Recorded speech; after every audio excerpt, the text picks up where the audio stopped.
राकेश त्रिपाठी जी से मैं उस सवाल का जवाब यहाँ पर ले लूं जो दुष्यंत नागर जी ने यहाँ पर उठाया। दुष्यंत जी ये कह रहे थे कि पद्म विभूषण पुरस्कार भी तो, सम्मान भी तो नेताजी को आप ही ने दिया था जिन्होंने गोलियां चलवाई थी।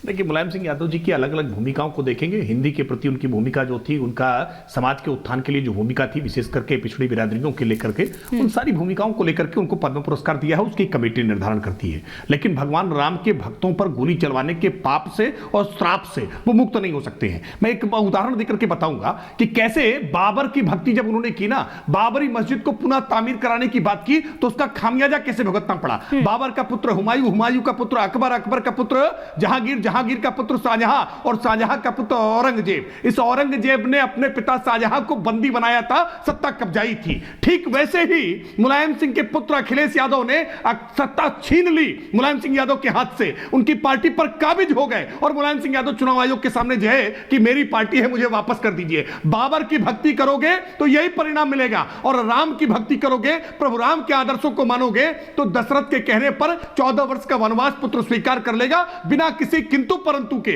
मुझे लगता है कि जब राम राज्य की स्थापना होगी, प्रभु राम का मंदिर बन जाएगा, तो ये आदर्श लोगों के मन में आएंगे। फिर किसी मुलायम सिंह को निर्वासित नहीं होना पड़ेगा, किसी अखिलेश यादव के अंदर हिम्मत नहीं होगी कि वो अपने पिता से उनकी बनी बनाई पार्टी को छीन ले। मुझे लगता है ये आदर्श, ये सबक, ये राम, भगवान राम के मंदिर बनने के बाद समाजवादी पार्टी को भी समझ में आएंगे, और यही भाव कांग्रेस पार्टी को भी समझ में आएंगे कि कैसे राहुल गांधी के परिजन मेनका गांधी जी और वरुण गांधी जी को बाहर का रास्ता दिखाने का काम किया था, वरना भारत की तरह से खड़ाऊ रख करके शासन चलाना सीख लेते। अगर परिवार की कल्पना सीखनी है तो प्रभु राम से सीखिए कि कैसे आदर्श उदाहरण स्थापित करने का काम करते हैं। दुष्यंत जी, प्रश्न तो मुझे आपसे करना है। जी, अजीत पवार जी ने अब अपने चाचा की पार्टी को कब्जा लिया है, क्या आप उसे भी शाहजहां की तरह उसी दृष्टि से देखेंगे, या वो आपके साथ आगे तो वो भरत हो गए?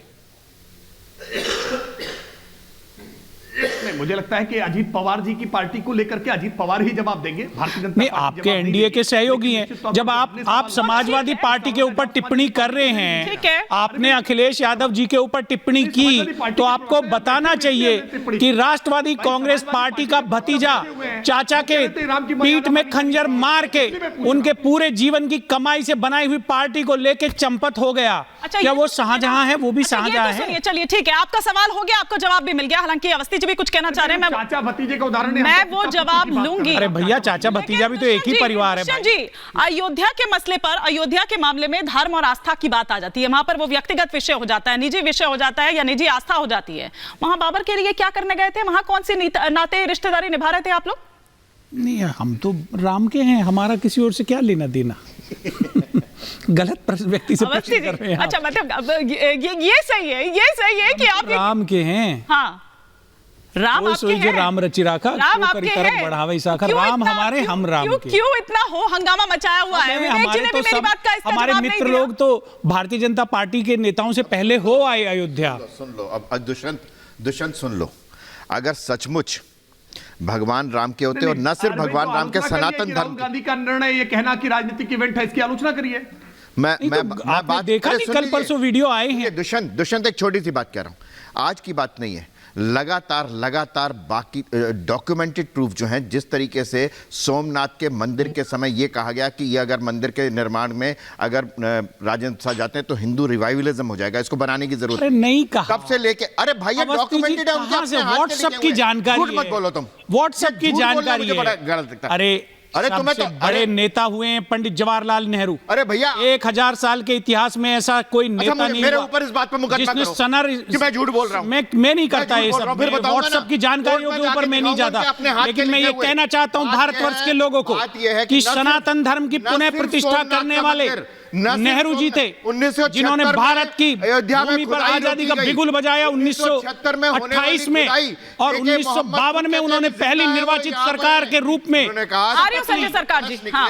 तो वहां पर 76 में खुदाई रोक दी गई। ठीक है, वहां पर आज तब से लेके अब तक लगातार एक बार नहीं, और मैंने आपको बताया कि हर नेता, वो जो कर्नाटक का नेता है वो जो कहता है हिंदू धर्म का अर्थ है, इनके जो अलायंस वाले हैं वो कहते हैं कि हिंदू धर्म जो है, उसमें भी तो कंफ्यूजन है ना। अवस्थी जी, अपने युवा कांग्रेस के नेता पूर्ण स्वराज्य का नारा भारत में अगर किसी ने दिया करते हैं तो वो बात बड़ी साफ सी है, जवाहरलाल ये बात बड़ी मान लेनी चाहिए।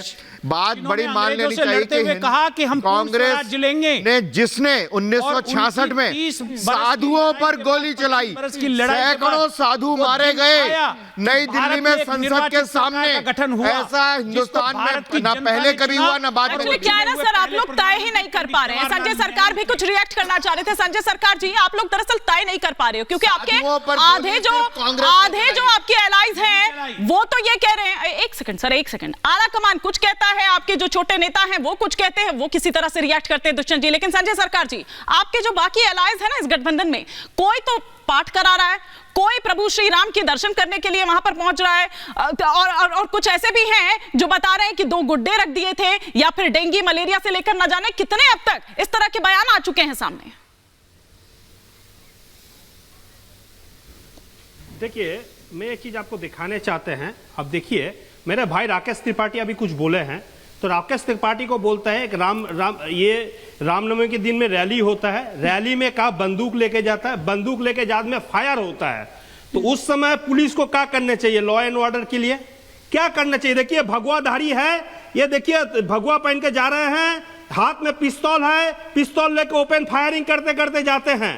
ठीक है, उस समय पुलिस को क्या करना चाहिए लॉ एंड ऑर्डर के लिए? आप बताइए राकेश त्रिपाठी जी, क्या करना चाहिए? मैं इसका जवाब लूंगी, लेकिन एक बड़ी खबर आ रही है। त्रिपाठी जी दीजिएगा जवाब, लेकिन एक बड़ी खबर आ रही है। प्राण प्रतिष्ठा पर अरविंद केजरीवाल क्या बोले? आ रही हूँ त्रिपाठी जी, आ रही हूँ। प्राण प्रतिष्ठा पर अरविंद केजरीवाल ये बोल रहे हैं कि 22 तारीख के बाद अयोध्या जाऊंगा।